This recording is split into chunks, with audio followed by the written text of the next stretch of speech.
All right. Hello, everyone, and welcome to the live that I am running on mental health and breathwork. Today, I have with me a special guest. Her name is Linda, and I'm bringing her on specifically because she is also a breathwork teacher. So I know she has lots of expertise to share with all of you, and it'll allow us to have a fun conversation. Me and Linda tend to be very aligned, so hopefully we'll fake an argument for you guys. So that we can have discourse and entertainment. No, I think you guys will walk away with a lot of fun and helpful information when it comes to building your breathwork practice. Okay, so let's just dive into it. We're going to move freeform. I'm going to ask questions. I'm sure Linda might have some questions. I'm going to ask you guys some questions as we're live, and we'll just see where it goes. And of course, we will touch on any topics that anyone has. If you have something specific you want to know, write it down and jot it down for yourself now so that we do not forget. The first thing that I want to do before me and Linda even start shooting the shit is, who in here right now has a consistent and functioning breathwork practice? Type it in the chat. Let me know.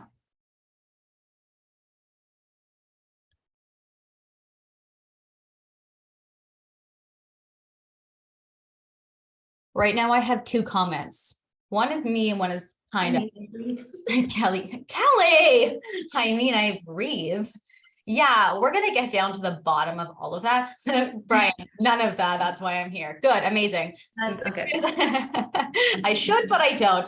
This is fine. This is what I expected a lot of people to say. A lot of people tell me they think they have a breathwork practice, but then when we start talking about it, they're like, oh, I don't really have a breathwork practice. Not like I thought I did. So we are going to get down to the bottom of this until you are very clear whether or not you have a breathwork practice or not. Okay.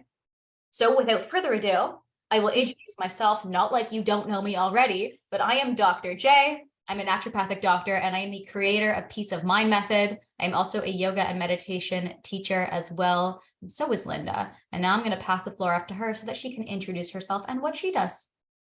Thank you so much. My name is Linda. I am a holistic nutritionist. I'm yoga and meditation teacher, breathwork facilitator.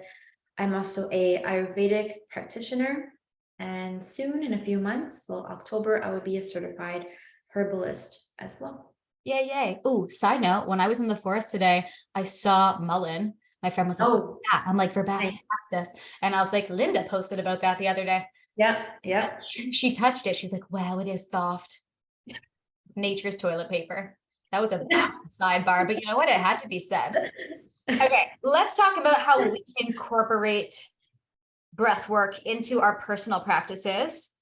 Just so that everyone gets an understanding of what it means to have a breathwork practice, and what it looks like in our day-to-day lives, because I think that we'll have a more advanced one than the general population. So hit me with yours, then we'll talk about mine, and then we'll take it from there. So for me, breathwork is just a day-to-day, sometimes even moment-to-moment thing I need to do to keep myself in check. Mentally, physically, energetically, just keep me aligned and in the moment. So I'll lean on breath work or different types of breath work throughout the whole day.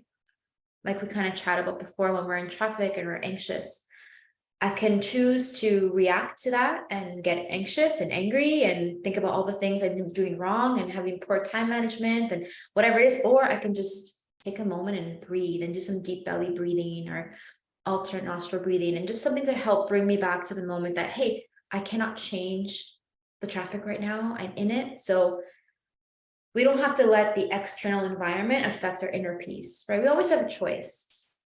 So I choose to lean on breath work to get me through those little moments like that. But then at the end of the day, or mostly I'm a morning meditator and morning breath work person. I like to start my day with it. By the end of the day, I'm usually super tired.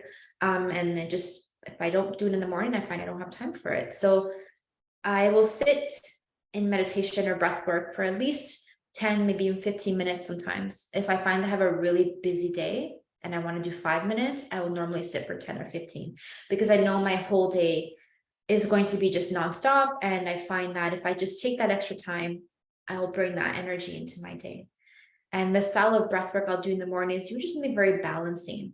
So whether it's belly breathing or alternate nostril breathing, those tend to be my two go-to, especially alternate nostril in the morning. It's just so balancing for me. Yeah, it's one of my favorites. And that'll be my practice. Every morning I try to, make it part of my morning ritual. I have a list of things I need to do for myself to make sure that I'm ready for the day. And that's a non-negotiable. That's one thing I need to make time for, because I know I'm better off for it, and everyone else around me is also better when I am calmer. The dog, the husband, all the things. Yes, The yoga exactly. students. And I don't want everyone to get really intimidated right off the hop here, because obviously Linda doing like 10 to 15 minutes of breath work is because she has a very advanced practice. And Right. I don't think I've ever prescribed that long of breath work for people, but it's incorporated into your lifestyle. You are a yoga and breath work and meditation practitioner, so it is very infused into what you do. So I don't want you guys to think that it has to be that long. We will talk about, the best plans. But that is like, I would say, top of the line, aside from people who are going to do like immersive breathwork sessions and do holotropic breathwork multiple times a week and spend like an hour trying to get into a different state. That is not what we're trying to do here when it comes to regulating your nervous system. Those are breathwork types for totally different states. So similar to Linda's practice, mine is definitely diffused throughout the day. Because of how aware I am of when my nervous system is getting activated. And when it needs activation, I will use different techniques to essentially ride my own wave throughout the day. And I recognize the impact that things, like you said, when you're in traffic, or if I'm having an interaction with a person that leaves me feeling a certain way, or a sound has startled me and it's left me feeling a certain way, I use breath work to regulate myself and bring myself back throughout the day. However, I also have steady breathwork practice, like you said, in the morning and in the evening, so that I am practicing breathwork outside of times where I am trying to have a result. And we will touch on this later. We're going to talk about common mistakes people make with breathwork practices. But that's kind of what it looks like for both of us, it sounds like, where we are using breathwork as a steady tool and then it as a movable tool throughout the day to tune ourselves into the present moment of whatever's happening. And I think that a lot of people miss that. They think that it's, oh, I just have to clock in and do this and everything's going to be great and my day is going to be better. And everyone has these expectations that if they breathe in and breathe out, that they're going to like find world peace. And they're going, everything is going to go well today because I breathed. And that's not true at all. So I want you guys to wipe your brains clean of the expectations that you might have for breath work. And instead, we're going to start building the foundation up of the science that goes into it so that you feel motivated and understand why you're doing it, and how to create a practice that eventually is going to work for you. Okay. Let's talk about now, since we did me and you. I mean, the only thing I didn't share was the breath work that I like to do, but you said alternate nostril breathing and I did a fist pump in the background. And I recognize that now if our faces are swapping, that no one saw me do that silently. So that is like my favorite go-to breath work. You have all seen me do it online. It's where we're switching our nostrils. And I love to use a little tool that I'm shoving up my nose, which is an essential oil stick, essentially. And it helps me really not just ground myself in the moment, but keep my focus and stay interested in what I'm doing. So I find a lot of the time you tell someone to do breath work and they're like, oh, it's so boring. Or I can't like sit and do it for that long. And you're like, you're literally doing the same thing that you would have been doing if you didn't know you were doing it. You're just doing it, but thinking about it. So it is very interesting how our brain negotiates what we're going to do with our breathwork practice, but that's something I like to do for myself to make it like double the pleasure, double the fun. I want to smell something good while I'm sitting there doing nothing, breathing in through my nose, right? So why don't you tell us more about how you work on breathwork with your clients, because it's different than what I do, because you're doing the group sessions and you're doing, I guess, some of the holotropic breathwork. Right. Let's do the black and white version of me and you. Okay. How I work with breathwork. Okay, so I don't really, it's very rare that I'll do breathwork one-on-one. It always usually is in a group setting. Now there's two types, there's two ways I approach this. There's the pranayama breathwork that we do in yoga, right? So these more ancient techniques like alternate nostril breathing. So and then there's the other side of it where it's a very specific style, I should say, that I teach. And I wouldn't call it, we don't call it pranayama breath work, right? There's a total other name for it. So, and it's in a group setting and it's done in a specific time, specific frequency of even, we incorporate different things. So sounds, smells, everything is a whole experience. And so basically we work with 4 types of breathing, right? One of them would be the deep belly breathing. And then we speed it up a little bit to do basically it's 2-second inhales, 2-second exhales. We speed it up a little more on the 3rd round to do so inhale, exhale. And then we speed it up on the 4th round to our fastest. We call it like breath of fire, Kapalabhati, right? So it's essentially that. We just don't call it that because it's a different tradition, right? Where it's the fastest breath in and out through your nose as fast as you can. And so when we do these 4 rhythms and we repeat it 4 or 5 times. And so doing this elicits a very unique response in every person who practices it, right? Depending on what they're coming for and their intention is for doing it. But I would say it's a more aggressive form of breath work where we're trying to dig. We're trying to like get to something, to somewhere and expose it, to get it out, whether it's a trauma or anger or emotion, something deep-seated. We're trying to like poke at you, make you really uncomfortable. That's what we always say, we call it breath work for a reason, because we're really working towards something. And so we're trying to poke that in you to elicit this response, whatever it is.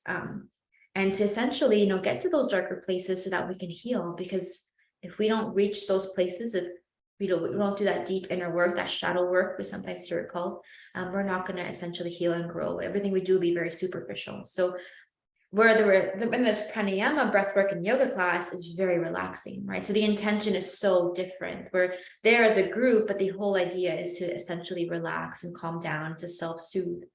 So it's funny because I'll teach yoga breathwork, and then an hour later I'm doing this other style, and it's like yin and yang, even though it's all under the same umbrella. So it's amazing because you can really do so much with the breath. Like there's so much power behind it. And you can elicit such a response from people and from their nervous systems, I should say. So that's kind of how we work with it. Yeah, I want to break what Linda said into like basic terms. We have the type of breath work that calms you down. And then we have another type of breath work that is intended to fuck you up. There's a point to both of them. And that's why I'm so big on saying to people, we need to regulate the nervous system, because both of those are required and needed. It's not always about calming it down. I hear so many people obsessed with like the vagus nerve and I need to relax myself when I have anxiety. It's like sometimes things need to be moved and cleared, not suppressed. And there's a lot of the breath work that I think people are using incorrectly because they think they have to bring themselves down instead of recognizing that things have to be moved and processed. So I'm glad that you are teaching both, because obviously we need both. And I work with both. However, because I work with peace of mind method and I'm sending my patients away by themselves to work on breath work that I want as their steady practice, I am consistently using the practices that are either helping with focus of the brain or helping with the relaxation of the nervous system. Because when people build their steady practice, which is going to be the morning and the night, and then as needed, I want them to be, usually in the cases of anxiety, bringing themselves down to a better neutral standpoint. And then when I'm doing that one-on-one work with people or in my weekly group calls, that's when we get to discuss, okay, is your steady breathwork practice there? Are you consistent with it? And now how can we add other breathwork techniques on top of that so that we can do the as needed or the in-between breathworks that are giving us the different responses in the nervous system and in the body. But I would say more often my base practice is focused on bringing people back to neutral, because everyone is tinkering up here, right? Everyone comes in saying, I have anxiety. I need to bring myself down before I can start to process anything. And if you bring someone who's super highly anxious, and I'm sure you've experienced this before, but like into your group class and you're doing holotropic or Kapalabhati, or you're doing whatever you got going on over there, there's someone hyperventilating going, oh my God, my hands are tingly, everything's bad, I'm having a heart attack, and this is going to be the end. And that does happen when we expose people that have anxiety and maybe other underlying stuff happening to breath work when they aren't clear on what they're doing, why they're doing, how they're doing. So I think that it's the best way to, Kelly's going, that's me, to build the floor first and say, let's try these. Let's see how you respond to them. And that's why I have about 4 that I work on in my program in Peace of Mind Method. And then we start to add other ones on top, depending on what we are processing. So that's how I practice it with my patients, because they're alone practicing in their, their bedrooms, or their living room, or their backyard most of the time. They're not in my presence. I don't get to bring them down, and I don't want to throw someone into anxiety or into panic because they need to build something and a good baseline first. Mhm. So let's pivot now into talking about the science of breath work, because everyone understands that we have lungs, but I don't think people understand the science of how the breath takes in oxygen, where it sends it, how it communicates to the brain, how the brain communicates back to the body. And I think that understanding what you're doing, it makes a lot of sense why some of the breathwork techniques will work for you and why some of them will not work for you, or they're going to elicit a nervous system activation versus a deactivation. And it's important for you guys to understand how the lungs work scientifically and visually, so that you don't get lost. There's so much lost in translation. And we're going to talk later about like common concerns that people have when they do breath work. But I was talking to someone today and they were like, yeah, I just like can't get the breath down into my lungs. And I was like, why are we defying science? If you feel the breath at the top of your lungs, it means that they're already all filled. So I think that we need to understand the science a bit better. Does anyone have an idea of the science of the lungs? Give me a yes or a no. Give me like a big fat no if you're like, absolutely fucking not. I know that they take in air, but I don't know what they do. Let me know. Samantha's like, nope. Imran's like, nope. Kelly, nope. Okay, let's have a science lesson, shall we? You like science too, Linda. I do. Okay, so the way that our lungs work, I want you to imagine your lungs like a tree, okay? It has its roots, it has its bigger branches, it has its leaves, right? We all have the visual of the tree, okay? That's what's happening inside of our lungs. And when we breathe in and our diaphragm drops down to pull in all of the air, some of you are like, what's a diaphragm?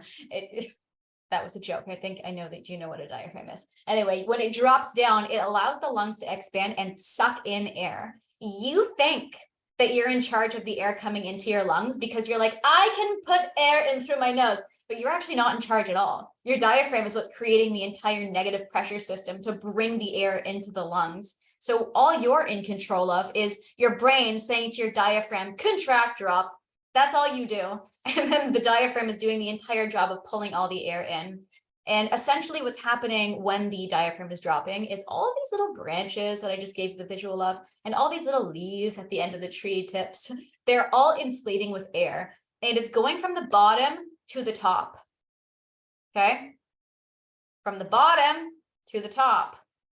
So for those of you that say, I don't know how to belly breathe, what you probably mean is, I don't know how to expand my belly while I'm breathing because I don't have abdominal control. Not that you can't breathe. Okay, so if any of you have ever tried to do belly breath and you're like, I can't do it, I'm a failure, my life is so shit, it's not you. The science is already telling us that it's in the bottom of the lungs because that's where it has to start. So once it comes to the top, that is your full breath in. And at the end of the little leaves, I don't need to give you the science names, right? We're good with the tree analogy. Okay. At the end of the little leaves, that is where our oxygen that we've just breathed in is transferring from our lungs into our bloodstream. And at that same level, when you breathe out, as fast as you can snap your fingers, the carbon dioxide from the blood is coming back into the lungs and it's getting expelled out into the environment. Okay, so that is what the purpose of breath is to draw oxygen into the body so that the brain receives oxygen. So for those of you who have ever felt short of breath as a symptom of anxiety, it's because you are not allowing the right diffusion time in your breath for the oxygen to leave and go into the bloodstream and for the carbon dioxide to come back into the lungs. Okay, so there is nothing wrong with your lungs. You are not having a heart attack. Nothing bad is happening inside your chest. It is simply a mathematic equation. And if you want the mathematic equation to change, all you have to do is control a little bit at the top and on the exhale. And it sounds really simple because it is that simple. This is not like, the lungs are not a complex organ. They're not doing a lot of shit. They're just taking in air, filtering it in, going, hey, have some oxygen, give me some carbon dioxide, you shall leave. And that is the only purpose of the lungs' life, okay? Now, I don't want to give away too much, because when I tell you about the Breathwork mini course later, you're going to get the opportunity to learn about all of this. But I want you to understand what's happening in the level of the lungs so that you are not overthinking it, and that you don't think that like your lungs are broken because they don't expand enough, or there must be a dead part of your lung because it's not absorbing so much air. It's just, it's doing its thing. You're a human, everything's great. We just need to fudge the system a little bit so that you're understanding why maybe your heart rate is a little bit faster because there's not enough time for the carbon dioxide to come out, or why you feel like you're out of breath when there's too much oxygen at the top. Maybe you're breathing in too hard when you're doing your breath work. So it's really important to understand the physiology of what these things do, okay? Now, the next thing, I don't even know if I mentioned it yet, but when the brain is receiving oxygen, it's happy. It's like, yeah, rest and digest. We got this. Nervous system regulation. I know what to do. Great. Keep your heart rate exactly the way that we want it and give all those muscles in the body the blood and the oxygen that they need. We're good. However, when there's too much carbon dioxide or there's not enough oxygen coming in, which I hope is making sense as a ratio, right? It's not like just, right? Does that make sense? Linda, am I making sense to you when I'm saying it? You're making sense to me. Okay. That Following. that the oxygen and the carbon dioxide, they are talking to the brain and telling the nervous system how to respond. It gets those signals and goes, Linda needs some more blood pressure, so we need to increase it. Or Jenna needs some more heart rate, so we're going to increase it. This is the only communication that's happening at the level of the lungs, and the nervous system has only one job to do, and it is comply. Okay, so it's not your nervous system's fault that it's doing what it needs to do. You need to be giving it the right signals and the right tools so that it is doing the right job at the end of the day. And that is what we have control over. And that is something I want everyone to walk away with when it comes to breath work, is that you are in control of your physiology, but it's happening from both sides. We need the nervous system to be regulated so that it's not creating bad breath patterns. And we also need the breath to be working well and functioning well so that the nervous system isn't acting haywire, because it's like, yo, what's going on down there? They're scared. They feel scared. So now I have to be scared, right? And I break this down in the mini course a little bit better, just so that you can understand what areas of the brain are causing those interactions. But you have to remember that at the end of the day, you are in charge of your physiology. It is not your nervous system that is in charge. It's just listening to the signals, okay? I feel like I hammered that home point 500 times, and I want to take a baseball bat and do it again. So do you have any thing to add to the science part of that? I feel like I don't want to overbear on the No, yeah, on the biology. So like my tree analogy. that's perfect. I love the tree. Like me and Linda both have trees somewhere tattooed on our body. Yeah. No, that was great. Yeah. Okay. I think you hit all the points. One fun thing that I also want to mention, which might make sense to a lot of people, just because we're talking about inhale, exhale, and we're on the topic of oxygen, carbon dioxide. They've done research where they are testing people and how they perceive faces, or have the hypervigilance that they have, the fight or flight mode. And they're testing it in people's inhales and their exhales. And they find in the research on repeated accounts that people see faces differently when they take an inhale and hold the inspiration versus looking at the face of the picture that flashes on the screen on an exhale. So what that can tell you guys is that the more amount of carbon dioxide that's sitting at that exchange point, which I gave you with the tree, right? We have the leaves of the tree. That's where the oxygen and carbon dioxide are swapping. If we have carbon dioxide sitting in our body for longer, it actually makes our nervous system respond accordingly, and our brain is more hypervigilant for it, which is why a lot of breath work is focused on the exhale. I was just doing this like you were all there with me live and you were going to rush it. But that's why a lot of the breath work is focused on longer exhales, and a lot of like forceful exhales and that kind of stuff, because that is where we're seeing the nervous system results. There's not a lot of breath work that we are doing long breath holds unless we are, again, trying to fuck ourselves up. We are not trying to reach alternate states of consciousness. Okay. That is what the research is showing, is that we are more activated on inhales and more regulated and deactivated on exhales. And I think that makes a lot of sense for those of you who hyperventilate. Does anyone in here hyperventilate when they either have a panic attack or they get anxiety and they're like, oh my God, I'm breathing in and out through my mouth like a crazy person? I want to see all these things go, yes, yes, yes, yes, yes, my chat. That is why it's happening, because you have not enough time for the carbon dioxide to exit and you're sitting there panting, trying to get it out of your body because your body is responding to the fact that you haven't breathed out. So it sits there going like this, and you're inhaling way more oxygen than you are actually reducing in carbon dioxide. So there's the science. Brian says, I forget how to breathe, and if I don't take control, I'll die. I know him, so I know his personality, and I feel like he's giving me a little chuckle of a joke. Brian. Okay, let's talk about belly breath versus chest breath, because we did cover it a little bit already, where I said that people are like, why can't I do belly breath? Does anyone have that issue? Can you type me in the chat if you're like, oh, I just can't get the breath to my belly? And then Linda, I want you to give me your like your shtick when you're in a class and like someone's like, how do I get it to my belly? Yeah. I have the opposite. I can't get it in my lungs.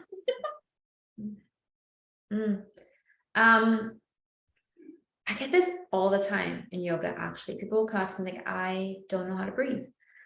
I get this like all the. I'm like, yes, you are breathing. You're fine, but yeah. So belly breathing, you hit it right on the nose. Like, it's not that the air is not coming into the lungs, it's that we're not controlling the abdominal muscles. So I think that it's more in the muscles and the physical body than it is in whether or not we're taking enough oxygen in, because like you said, we are filling up from the bottom up. So oftentimes it could be a couple things. One, the diaphragm could be very constricted and tight, and this will happen. The diaphragm is a muscle, right? So if we're not moving, if we're not exercising, if we're not deep breathing, then the muscle gets very stiff. And then we feel like we essentially cannot take a full belly breath, but it's not so much with that, there's issue with the lungs at all. It's just that the diaphragm is so tight and constricted that it's not allowing for this contraction and flattening that it's supposed to be doing. So another thing too is if there's an emotional tension in the body, right? So when we're in states of anxiety, for example, our bodies tighten up, especially around the intercostal muscles. And this is a protective mechanism that the body uses to shield. And you think about it, your body is trying so desperately to protect its heart and the lungs. So it's creating tightness as a defense mechanism. And so when we feel a lot of this anxiety or we have panic attacks, a lot of people tell me that I'm feeling very tight, like everything's very tight. And so that's what one thing we have to work on is how do we start to, physically loosen these tissues, right? So aside from the breath, because if you're feeling tightness, I'm not going to tell you to breathe deeper because you're already going to have an issue with that. But what else can we do to physically start to create space and to loosen up some of this tension? So then enter things like self-massage and yoga and heat, warmth, right? A few things that I could think of top of my head to start to relax the physical muscles that are causing this deep contraction in the side body. Side bending, for example, in yoga is a great way to open up and create space for the lungs and for these intercostals, right? So that's how I would approach it. If someone came to me and said, I'm having a hard time breathing or I'm feeling, well, we'll look at one, the diaphragm could possibly be one issue, but then there could be a physical constriction in the body. So we have to work on that aside from just telling people to breathe deeper, which is not going to be the answer for them where they are right now, because they're already struggling, right? Yeah, does that make sense? Yeah, I want to give another visual because I think that when you don't understand anatomy and you don't understand science, you'll say to yourself, like, why can't I take a belly breath? And I want you all to understand and remember right now that your lungs do not expand into your stomach. They stop at the diaphragm, which is just underneath your rib cage. So the only thing that technically needs to be expanding during breath work is your lungs. Pushing your belly out for show does nothing. Your nervous system isn't going, oh, thank you for pushing out your belly. It doesn't give a shit. It just wants the oxygen and it wants to get rid of the carbon dioxide, and that's it. So instead of turning your focus and your obsession to, can I get the belly breath deeper? Can you just focus on like putting your hands on the bottom of your rib cage right now? Like everyone put your hand on your waist and hold around your rib cage and just breathe in and see if you can have outward movement of the bottom of the rib cage. And if you can get that, which we all can when you breathe in, you're doing it enough. You are doing it as deep as you need to. There is no deeper that it has to go. You don't have to expand your lungs further. You don't have to fill any more alveoli, which is those little leaves on the trees I was talking about before. You don't need that. You're getting enough. And another way that I work with people when they tell me like, oh, I can't get my breath in, like if I'm physically there with someone doing a breathwork session or a yoga session, and we're specifically focusing on this, I will place my hands on people's rib cage and say, breathe into my hands. And the second that you give a physical cue of breathe into my hands, someone doesn't feel the air hunger or the lack of depth in their breath. And I think that that is something that you guys can all utilize at home, is placing your hands. I like doing it on the top because it's the last part that's supposed to be extended, but you can breathe into your hands. And the second that they feel like they lift, exhale, let it go. The lungs are a pressure system. I've already told you that at the beginning of the live. You can add pressure to increase the amount of strength that is being pulled in through the breath. It's a negative pressure system. There's no such thing as breathing in with weight is going to crush you. It's going to help because the muscles and the diaphragm are responding to pressure. So if you are someone who gets that air hunger, put your hands either on the top of the rib cage or around the side and add it in. And I'm telling you, it will feel different. Give it a shot. You can try it out right now. You're already overly obsessed and thinking about your breath. Just put your hands on your rib cage and do it, and you'll feel what I'm talking about. Okay. Let's talk about common mistakes that I see people make, because I probably see it more frequently in my practice because people come to me with their anxiety and depression. People are coming to you being like, can you teach me how to do breath work? It's so cool. Like they want to like actually get into it, but people are coming to me being like, fucking fix me. And I'm like, okay, let's do breath work. Let's do it together, everyone, right? So let's do common mistakes. Then we'll move on to common concerns that people have. I think I've thrown a little bit out into the ether, but we will cover it again.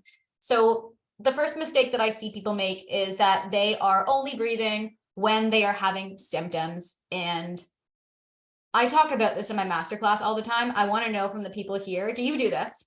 If your breathwork practice right now is only breathing when you feel anxiety, type yes in the chat so I can see how many of you are guilty of making this terrifying mistake. Brian, of course. Samantha's like guilty. Yeah, but Samantha's in Peace of Mind method now. So we're going to get rid of that.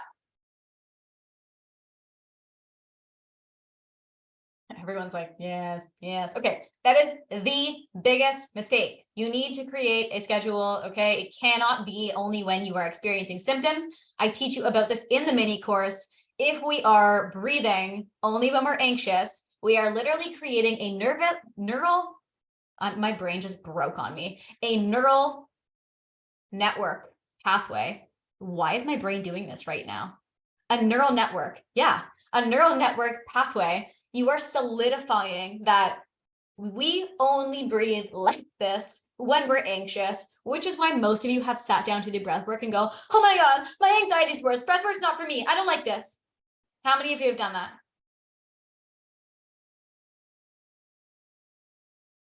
I'm just waiting because the chat is like lagging and I want to see everyone go, yes, I do. Okay, I like what Liz just said. I have a shift necklace that reminds me to breathe daily. Yeah, I love using physical cues. Okay, so that's number one, only breathing when you have symptoms. Bad.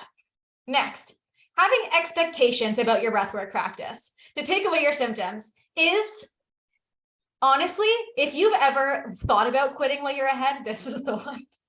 Like, this is the dark pit of where you do not want to go. You do not want to be in the territory where you're like, okay, if my breath work doesn't take away my symptoms, it's because it's not working. And that is no. If I could shake my head harder, I would say, no, you cannot have an expectation.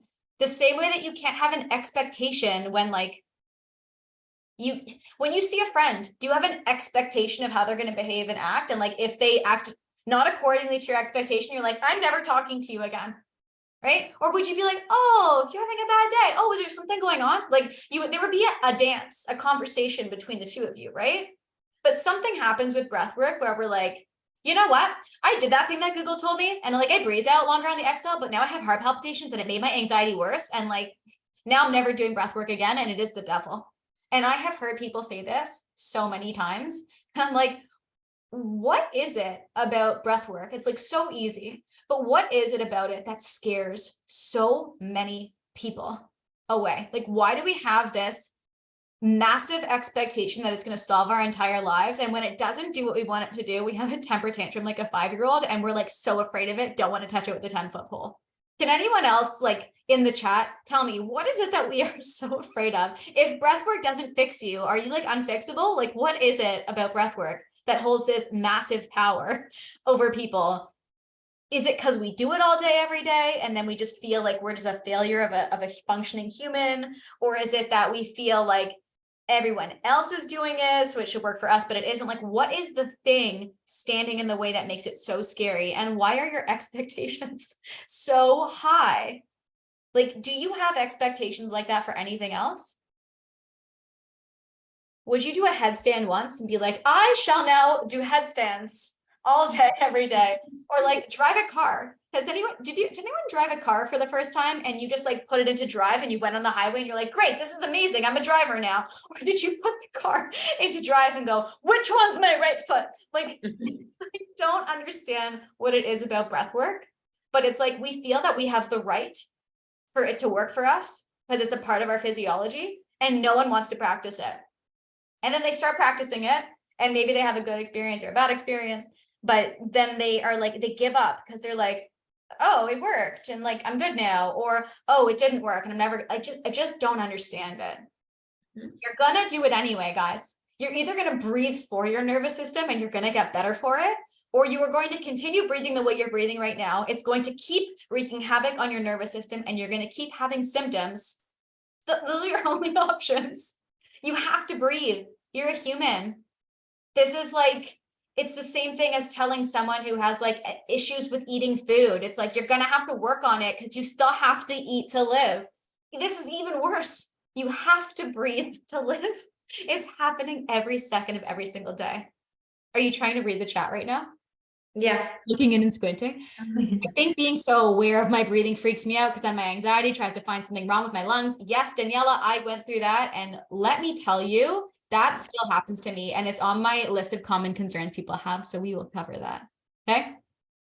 The next thing that I see people making a mistake with is, I already mentioned it at the beginning, but we're constantly using things to calm us down instead of finding the breathwork techniques that work for us. What works for me might not work for Linda. And what works for me and Linda might not work for you. So you guys need to stop going on Google or like going on, what does your friend do? Or like some people writing in my Facebook group, what breathing exercises do you guys do? It's great to find out what other people are doing or what the cool thing is this week. However, you have to actually practice it so that you see how it affects your nervous system, which ones you feel safe with, which ones make you feel like you're getting to your full lung capacity, which ones make you feel safe, so that when you practice them, you're getting the result that you want. For example, I fucking hate box breathing. I hate it. I become like a perfectionist in my head, and I'm like, did I count the right amount of seconds in the exactly, the structured bar that they needed to happen? Was it the right rhythm? Did I hold too long? Did I get distracted? Was it a perfect square? Like I when I'm doing it, I feel neurotic. Okay. I do not feel relaxed. I don't like holding my breath at the top. It activates my anxiety. Holding my breath at the bottom activates my anxiety. I physiologically do not like it. If I could survey the room of people who like breath work and people who do breath work, box breathing is at the top of people's lists. People love it.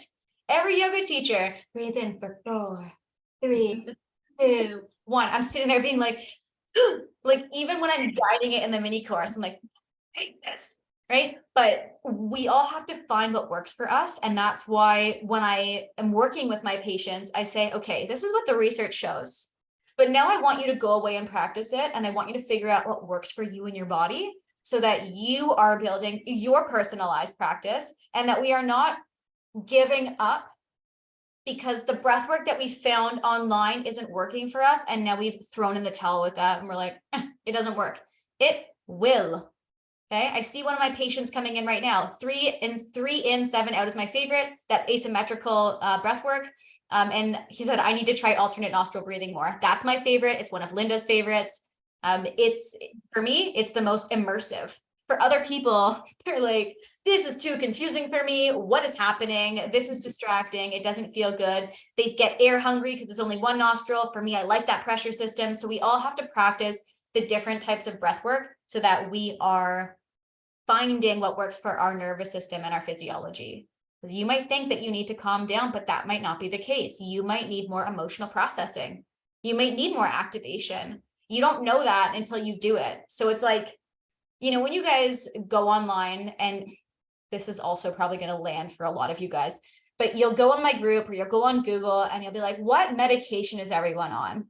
Which one's helping for your racing thoughts? Which one's helping for your anxiety symptoms or your, you know, your social anxiety? People will toss stuff out there thinking that medications are going to work the same for every person.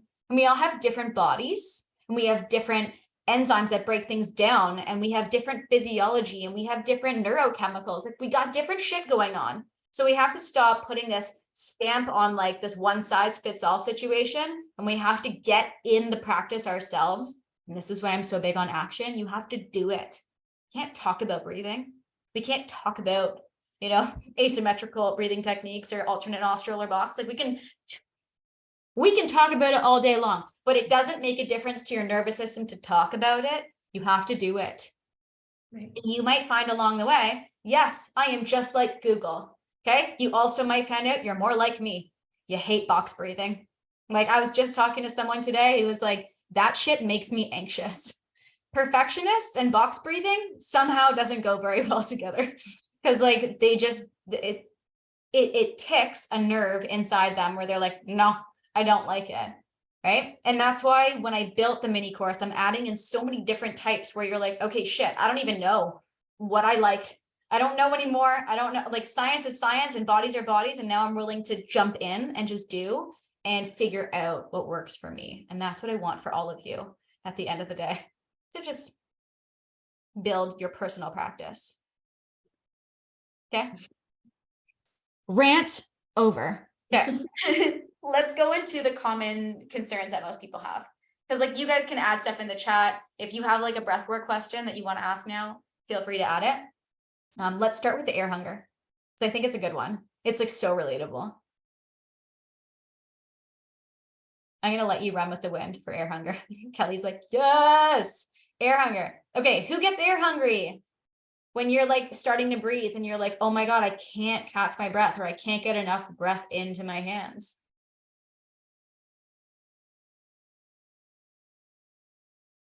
Is that not a common one? I hear that from so many people. Just you, Kelly? That's it? Linda, what do you do for air hunger? Do you ever get air hungry? I don't think so. I get air. Yeah, maybe at the very beginning. I've been practicing for a while now, so I don't want to say I've never. Maybe at the very beginning, I just didn't know what it was. Like I didn't have the knowledge at the time, so I was experiencing it because I know there was a long time where breathwork just did not work for me. I stopped practicing it for a while because I'm like, this is not. I don't know what's happening right now. And I devoted all my effort just into my practice of yoga, thinking that if I just strengthen that, then I'll come back to it. So I probably worked through it in some way, but I don't think I called it that or knew it was even that at the time. Yeah. I get air hunger a lot. It was always one of my symptoms. And I tell this famous story because I think it's so ridiculous of me that I was like, I'm gonna bust my air hunger. So I went scuba diving. Oh my God. That was like the biggest panic attack of my whole life. Like I walking back through that moment, I'm like, why did I think that that was like a good idea? But looking back at it, it was a great idea because it's a great story. But I always get air hunger where I feel like I can't get enough into my lungs. And a really good way that I found that helps with my air hunger is when I'm constricting airways. Okay. So like if you're just like straight breathing in through your nose, out through your mouth, that's the way you're always breathing. So if you're air hungry, sometimes we have to close that pathway. That's why I like the alternate nostril because it slows it down. Even pursed breath, inhale, exhales, right? Or like breathing in through a straw. Anything that I can slow down the airflow, because the air hunger is coming from this. It feels like an insatiable need to keep breathing for longer, even though you can't fill up any more space in your lungs. So that is something I do. And I know that a lot of people complain about this. I even notice it when I'm on, Peloton. Do you do Peloton? You have a bike. Okay. Has anyone done Kendall's class? When she's like, breathe in at the top, hold extra gas to let it out, that's a breathing technique.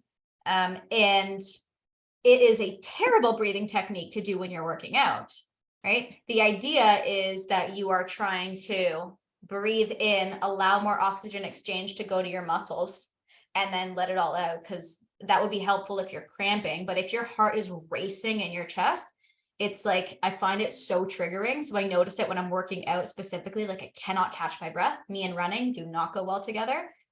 So that is like, when I get in the space where I'm air hungry, I try and really focus on my exhales. Because remember what I told you about the science before, guys, is that we want to breathe in more when there is a lot of carbon dioxide in the body, because it's carbon dioxide and oxygen are trying to balance each other. So if there's too much carbon dioxide in the body, the body is trying to breathe in more oxygen. And I'm telling you, it's way easier to forcefully breathe out all of the carbon dioxide.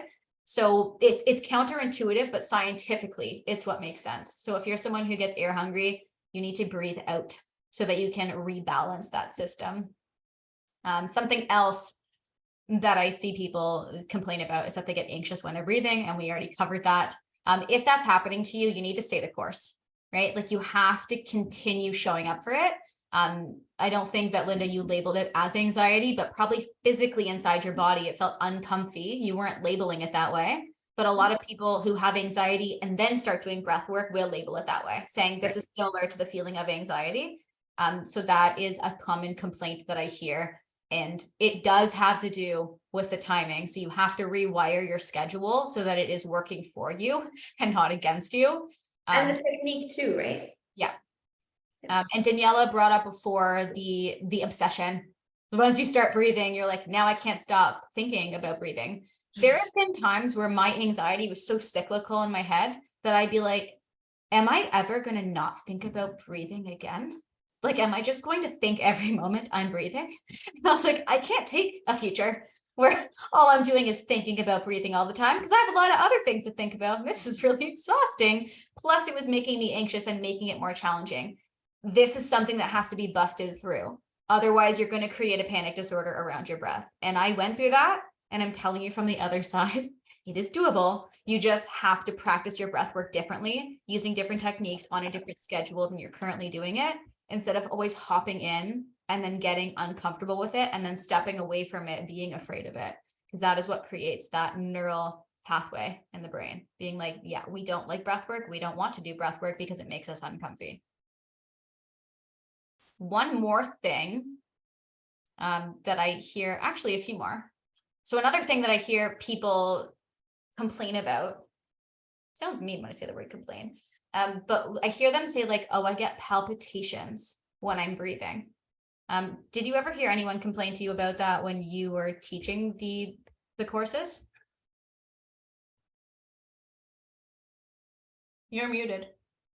You're muted. Oh, weird. Not so much with yoga, because they had time, like it was very slow and gentle, so they had time to check in more. when we're doing the more somatic kind of breath work where it's quicker, definitely, like they would. And that's why I always say to them, you know, you're in control, right? If you don't like an experience or the way it's making you feel, just slow down your breathing again, right? But there are people that won't listen to me and they'll keep working through that, thinking that that's when the breakthrough starts to happen, which Oh no. maybe, right? I don't know. My But is in the form of a panic attack. yes. But most times, yeah, like totally. There are breath techniques that we do that almost elicit the Yep. same thing that one would go through when you're having a panic attack.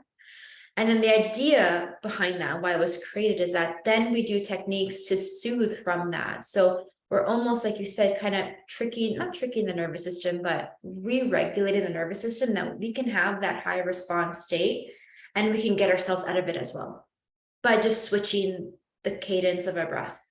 Right. So we elicit this stress response and then we also self-soothe within minutes from it. So we're kind of re-regulating again. But yeah, I have definitely had people come to me and say that.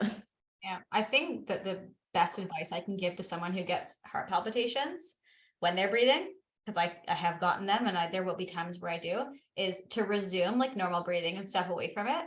Yeah. Because there is that tendency, especially with that high achiever mode turned on, where you're like, I need to stick with this. My timer says I have this much time left, or whatever is in our heads of the rules of how we need to complete something.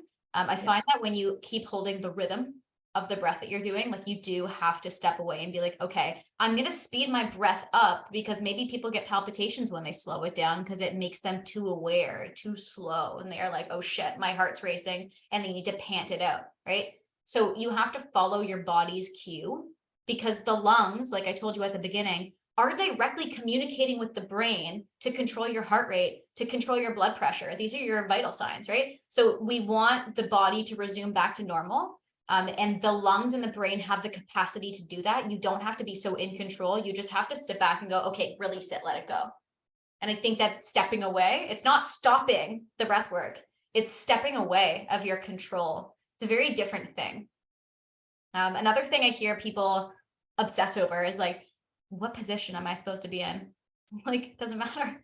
You can do your breath work standing up.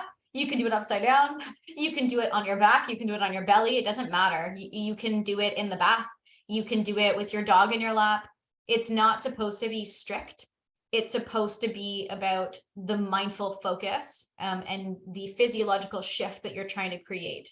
So I don't want any of you to get obsessed with like, what's the right way to do this? Like if it feels good when you're doing like an exhale side breath, you'd be like do it. There's no rules that say like, I need to only sit like this with my legs crossed and my hands in my lap. Like it's not meditation. This is supposed to be an animalistic, visceral practice that is connecting your body to your brain. And if you're not using your body in the way that it feels safe and comfortable, you are missing half of the practice. Yeah. Do we have any questions that are coming through right now? If I missed them? There was a couple. And can breath work still be helpful during the actual anxiety as well? Yeah, no, I mean, I want you to use it as needed, and you'll learn that in Peace of Mind method. I want you to do it as needed, but also have a steady practice at the same time. And that is the same skill that you will be learning if you decide that you want to enroll in the breathwork mini course, which I will tell you all about, but I want to make sure that we have everyone's questions answered first.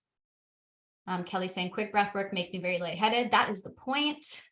It's supposed to be activating. Some people have told me to breathe into a paper bag. Is that bad? Breathing into a paper bag is intended to change airflow and carbon dioxide ratio. So if you're in the middle of a panic attack and someone's asking you to do it, it's probably about speed, because you can't, in a bag, you are only accessing carbon dioxide, which isn't the most ideal of situations. But it does create a closed system so that the pressure is a little bit better. I would say straw breathing is probably better in that situation. What about you, Linda? Like a Yes, I agree. yeah. But then there's also like the population of people when they're in a panic attack and someone's like, we're gonna take a breath together. They're like, fuck off! Yeah. Like, get away from me. So you don't have to do it in a panic attack. I mean, Ideally, if you can bring yourself down, great. The idea is that if you practice things like this to regulate your nervous system, the panic attacks happen less. And that is the purpose of all of that. Stephanie, so me. Amazing. So Linda, do you want to add anything else about breathwork right now or no? I think we hit it. I think we hit on all the major points. I hope it was clear for everyone, but yeah. Did we all understand what me and Linda were saying the whole time? I tried to keep the science less sciencey because I know how overwhelming the words and the concepts can be. It is a little daunting. I wish I had like a whiteboard back here so I could draw everyone the lungs, but again, not needed. It's not that necessary to understand these concepts. You don't have to be a doctor or a scientist. Because think about how many doctors and scientists are walking around on this world and they just don't even know what they're talking about anyway, right? So And I think it's helpful to know that there is a technique that will work for you, that there are so many techniques. And like you said, what works for one person doesn't work for the other. And if it doesn't work for you, find another, right? I think the idea is to find your love language when it comes to your breath technique. love that. Because we all have a different one.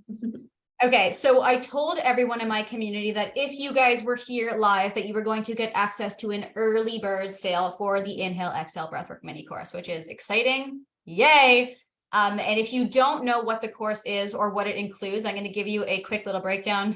Kelly's going, yay, Daniela loves the science. Amazing. So in the Breathwork mini course that I am starting an enrollment tonight, okay? If you want that early bird discount, I suggest that you get in as quickly as possible because I am shutting that shit down by Friday and then I'm opening it up to the public. You are going to get first dibs if you want it, okay? So in the Breathwork mini course, it's going to be a 3-day self-guided course.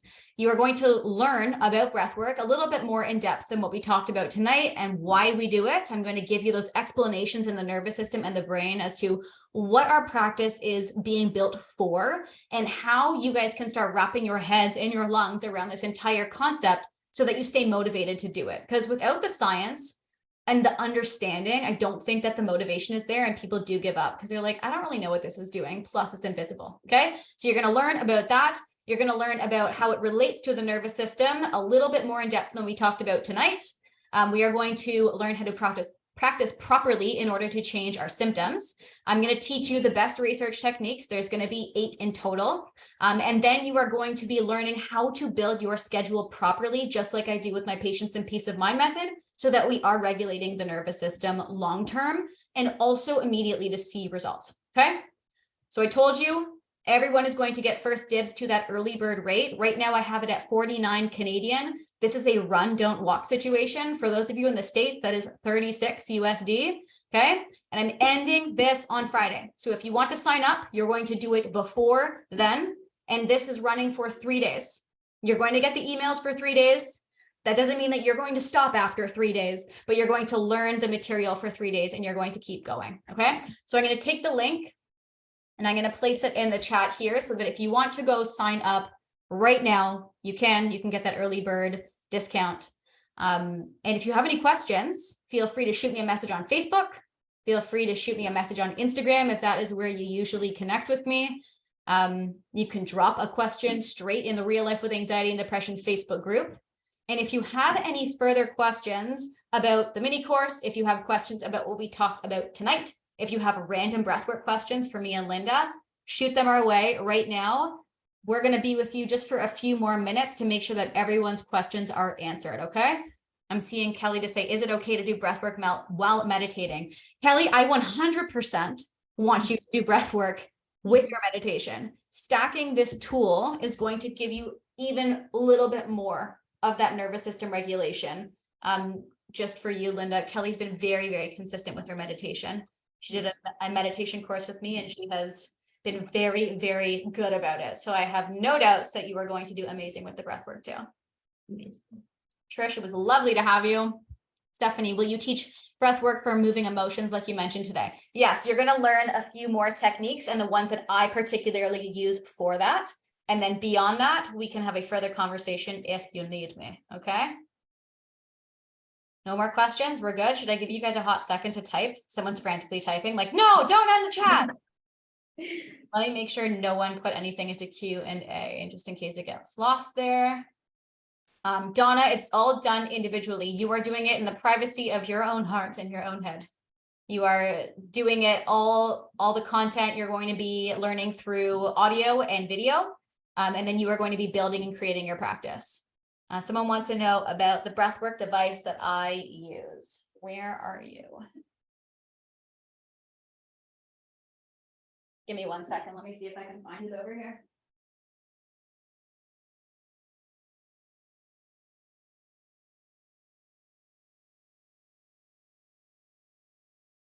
Okay, I don't know where it is, but it's an essential oil inhaler stick from Sage.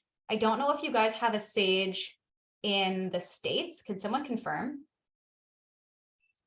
Yes, Kelly, it'll automatically convert on your credit card to USD when you make the payment in Canadian. Yes. So I use a little stick, and you're not supposed to put it in your nose, but like it just smells so good. It's like when you put a lip balm on, they're like, don't eat it. And you're like, so like, yeah, I just love it. It's an old inhaler from Sage. It's called Brainstorm. So the specific herbs that they're using in the mixture are supposed to be stimulating for like brain clarity and brain fog and that kind of stuff. I mean, I think Linda would know more about this than I do from like an aromatic standpoint. Like I'm not using, maybe there is lavender in it. There is some research to say that when you inhale lavender, that it has a more calming effect, but I'm not sure if it really has to do with the lavender itself versus the mindfulness and the experience and the connection with that scent. Does that make sense? But it's no, it both are correct. It's actually there's the constituents in the plant itself that induce this feeling of that. I wish I had. That's in the brain.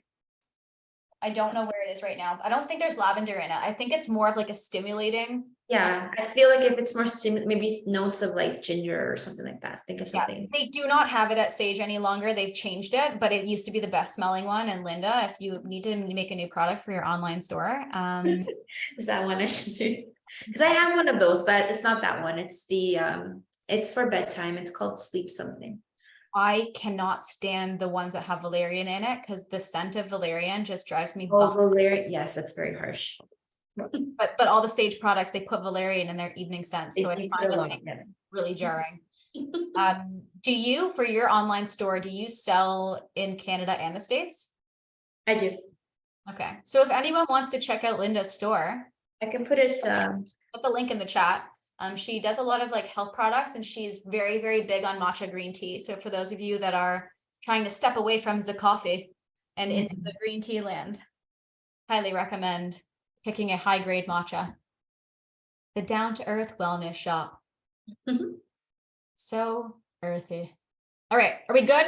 We're good. We understand what's going on. If you want to enroll in the Breathwork mini course, early bird pricing is closing on Friday. I will repeat that again. Early bird pricing is closing on Friday. Do not snooze. Kelly's already in. So wait. This was a lovely chat. I really enjoyed having you on here, not because we're always so aligned, but because I feel like we have the same language and it makes sense. And I think it's coherent. And everything I had to say, I'm like, okay, she's hit it. She said it all. So it's good. Yeah. Amazing. If anyone has any further questions, please feel free to reach out to me on social. If you don't follow me on Instagram, that is where I spend most of my time. That is the fastest way to get an answer or a reply from me, just in case you're wondering. And I cannot wait to work with some of you inside this course. All right. So let's park it there. It was lovely to have you, Linda. And thank you so much. All right. Ciao for now, guys. Good night. Hi, everyone. Good night.